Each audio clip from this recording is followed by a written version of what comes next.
Hi guys, Cyrus here of Life on Two Wheels and welcome back to my channel. So last week nagkayaan kami ng mga nakaka-ride ko na pumunta sa Moto Market Westgate Alabang dahil meron silang sale.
At eto, nakadating na nga kami dito sa Westgate. So tara, pasok na tayo.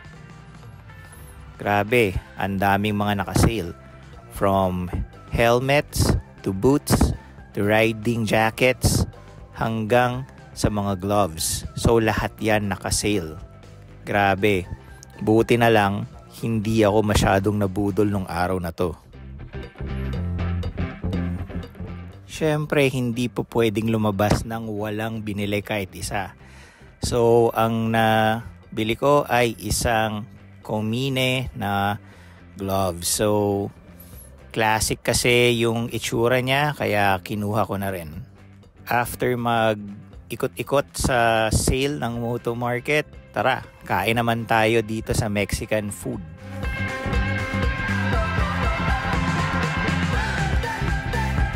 After dinner, nagkayaan pa. Muang nabitin tong mga kasama ko sa ride. Kaya pumunta kami sa Patio Espresso sa Tagaytay.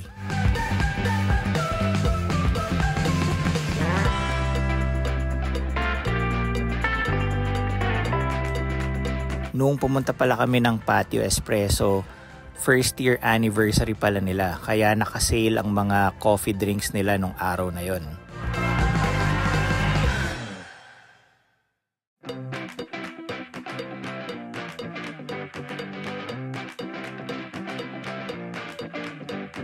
Yun, gear up na para umuwi dahil inumaga na kami dito ng hindi inaasahan. Napasarap kasi ang kwentuhan. So if you like this video, don't forget to like, share, and subscribe. And follow me on my Life on Two Wheels. Peace.